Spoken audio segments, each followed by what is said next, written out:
Bismillahirrahmanirrahim. Assalamualaikum warahmatullahi wabarakatuh. Perkenalkan, saya Mbupe, NIM 199-2141-004 dari Prodi Akuntansi S1 kelas A.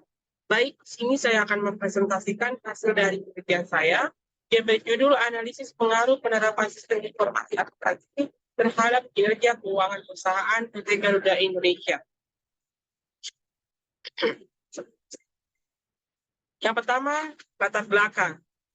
Kinerja perusahaan merupakan salah satu indikator yang sangat penting, tidak saja bagi perusahaan, tapi juga bagi investor. Kinerja sebagai tolak ukur untuk keberhasilan perusahaan untuk mencapai hasil terbaik dari apa yang telah dicita-citakan perusahaan. Kinerja juga menunjukkan kemampuan manajemen perusahaan dalam mengelola modalnya. Pengukuran kinerja dapat didefinisikan sebagai tindakan pengukuran yang dilakukan terhadap berbagai aktivitas dalam rantai nilai yang ada dalam perusahaan. Salah satu pendukung kinerja perusahaan di era globalisasi ini adalah sistem informasi akuntansi.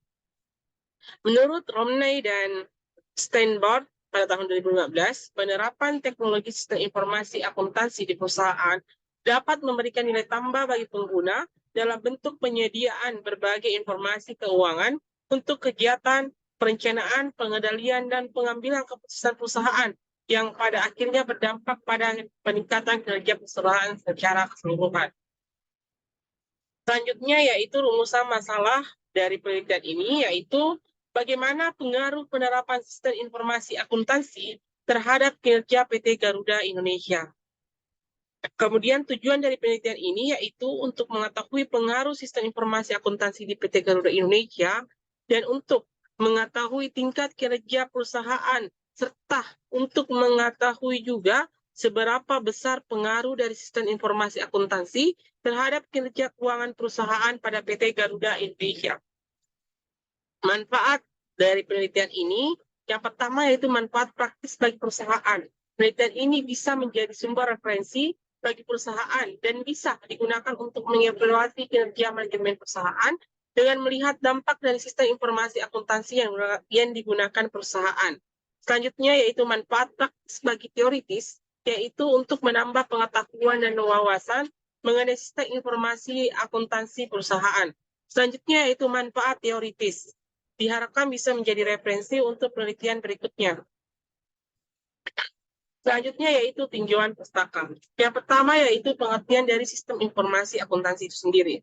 Berdasarkan situs Wikipedia, menyebutkan sistem informasi akuntansi adalah susunan berbagai formulir catatan, peralatan, termasuk komputer dan perlengkapannya, serta alat komunikasi.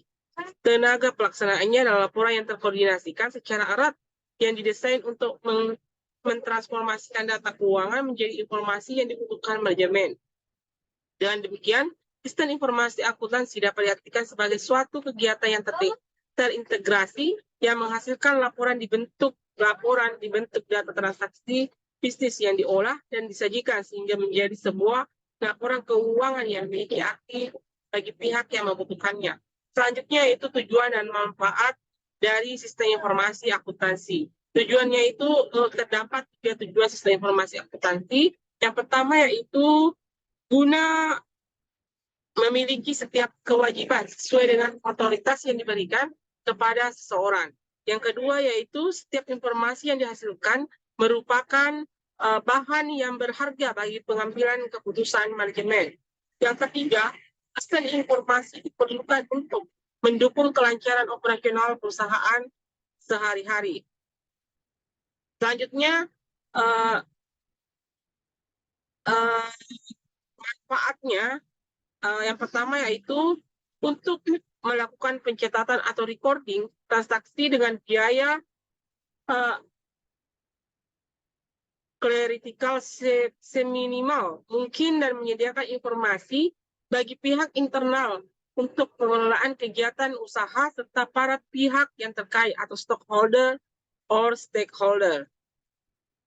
Yang kedua, untuk memperbaiki informasi yang dihasilkan oleh sistem yang sudah ada, baik mengenai mutu, ketepatan penyajian, maupun struktur informasinya. Yang ketiga, untuk menerapkan atau mengimplementasikan sistem pengendalian internal, memperbaiki kinerja dan tingkat keandalan informasi akuntansi dan untuk menyediakan catatan lengkap mengenai pertanggungjawaban. Selanjutnya yaitu pengertian dari pengendalian internal kas. Kegiatan SIA terdiri selanjutnya yaitu komponen dan subsistem informasi akuntansi. Komponen sistem informasi akuntansi, kegiatan SIA terdiri atas beberapa unsur penting, yaitu pelaku yang bertindak sebagai operator sistem atau orang yang mengendalikan dan melaksanakan berbagai fungsi. Prosedur baik manual maupun terotomatisasi yang dalam kegiatan mengumpulkan, memproses, dan menyimpan data tentang aktivitas bisnis perusahaan. Keberadaan perangkat komputer, alat pendukung, dan peralatan untuk komunikasi jaringan merupakan infrastruktur teknologi informasi. Dengan adanya unsur-unsur tersebut memungkinkan sistem informasi akuntansi melaksanakan tugas utama dalam proses bisnis perusahaan, yaitu yang pertama untuk melaksanakan pengarsipan data terkait dengan aktivitas operasional organisasi. Yang kedua, data yang diubah menjadi informasi merupakan tugas pokok dari SIA yang digunakan oleh pihak manajemen membuat keputusan dalam kegiatan perencanaan, implementasi, dan pengendalian tugas-tugas seharian dan perusahaan. Dan yang ketiga, tersedia instrumen pengendalian yang handal untuk menjaga harta kekayaan perusahaan. Selanjutnya, sistem informasi. Subsistem SIA berbagi menjadi dua subsistem, yaitu subsistem aktivitas operasi dan subsistem pelaporan. Selanjutnya yaitu pengertian dari pengendalian internal kas. Pengendalian internal merupakan suatu sistem yang meliputi struktur organisasi beserta semua mekanisme dari ukuran-ukuran yang dipatuhi bersama untuk menjaga seluruh harta kekayaan organisasi dari berbagai arah. Kas adalah komponen aktivitas yang paling aktif dan sangat mempengaruhi setiap transaksi yang terjadi. Selanjutnya, prinsip-prinsip pengendalian internal. Prinsip-prinsip dari pengendalian internal, kerangka pengendalian internal menyatakan 17 prinsip yang presentasikan konsep-konsep fundamental yang terkait dengan tiap-tiap komponen pengendalian internal. Prinsip-prinsip pengendalian internal dirumuskan langsung dari komponen pengendalian internal, sehingga entitas akan mencapai pengendalian internal secara efektif dengan menerapkan semua prinsip pengendalian internal terkait dengan pengelolaan entitas, baik dalam kategori operasi, pelaporan keuangan, maupun kepatuhan. Yang terakhir yaitu hubungan sistem informasi akuntansi terhadap efektivitas pengendalian internal kas. Suatu sistem akuntansi harus mengandung unsur pengendalian internal kas yang baik dan berjalan efektif. Menurut Tata Sutabari, pada buku analisis sistem informasi, pada dasarnya sistem adalah sekelompok unsur yang erat hubungannya satu dengan yang lain yang berfungsi bersama-sama untuk mencapai tujuan tertentu.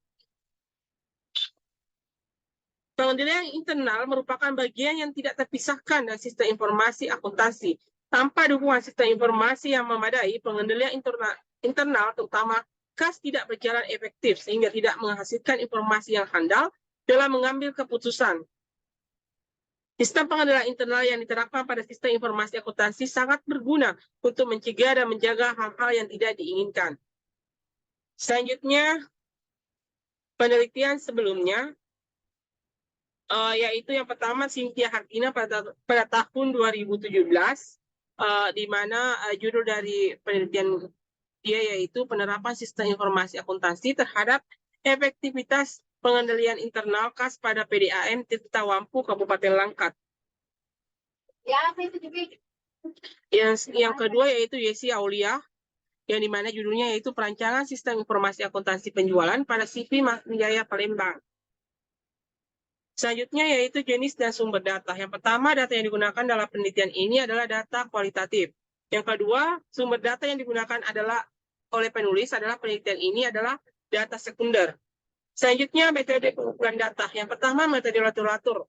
Metode pengumpulan data dengan cara mengambil data dari instansi perusahaan yang terkait. Adapun data yang dikumpulkan adalah data laporan keuangan yang meliputi laporan neraca dan laporan laba rugi selama kurun waktu 15 tahun pada PT Garuda Indonesia, di mana periodenya itu mulai dari tahun 2017 sampai dengan tahun 2022. Yang kedua yaitu metode observasi lapangan, yaitu metode pengumpulan data dengan cara melihat secara langsung pada objek yang diteliti, sehingga dapat memberikan gambaran yang lebih jelas sesuai dengan kondisi yang sebenarnya.